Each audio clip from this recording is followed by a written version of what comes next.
Sometimes we all feel like one of the three little bears. Our home gets too warm, too cold, and every now and then just right.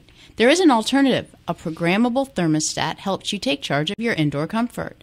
And no one knows more about your comfort than Mark Shelton from AbsoluteComfortAir.com. Good morning, Mark. Good morning, ma'am. How are you today? Hey, before we get started, I got a question for you on these programmable thermostats and all. Explain to me why on my good old-fashioned one I have to switch from heat to cool. How come the thermostat can't just automatically say, it's time for the heat, or it's time to be cool, like it in the car? Well, that's just the way the older stats were designed. You had to manually change them.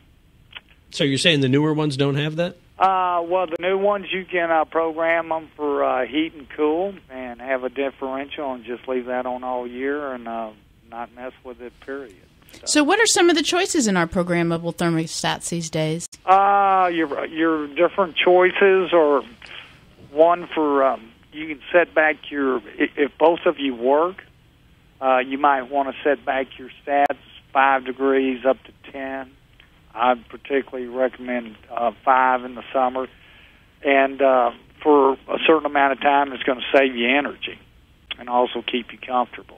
The new programmable stats, I mean, they're real slick. They're cool looking, too, okay? Are they? Yeah, I mean, they're nice and cool.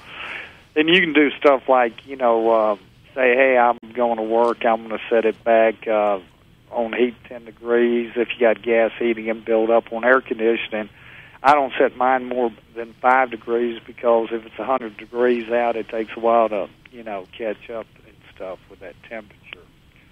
And then you can set it at different times, like, hey, you got 4 different settings. You can set it to where, hey, when I get up at 6 in the summertime, I don't mind if it's 82, okay? When I leave, it can be 87. But, hey, when I get home, I want it on 82 or 78 or whatever. Mm-hmm. And you can just program all that in and stuff. And come home to a cool house. And come home to a cool house or to a warm house and stuff. Or you can do what you want to do is and I've got my air conditioning set on 75 actually on my stat, but I've got it set on 67 for my heat and stuff. And I just leave it there and just let it do its thing. Well, now, we'd come out of a warm season and we go pretty quickly into cool weather. People are going to be away. What's a good setting if people are going to be away over the holidays? Where would you put the heat? Well, I normally, it depends if you have animals and stuff. On heat, I normally have in most of my scenarios, personally, a 5 degree, but on heat, it wouldn't be bad to have a 10 degrees differential if you're going out of town. So you let it go up an extra 10 or lower an extra 10? Leave it on, 65 if you're going to be gone for 2 or 3 days over the holiday? Yeah, it depends what you like it. I keep mine at 67. That's how cold I like it in my house. So okay. It doesn't cost me anything. Well, you say cost. I mean, is there any money to be saved using a programmable thermostat as opposed to just doing it yourself? I mean, if you just set it and forget it and it's running all day, am I saving that much money by having the thermostat automatically adjust? I'm not going to give you any percentages, but yes, if you go on some energy code things, you are going to save much. You will save money, especially on the cooling cycle.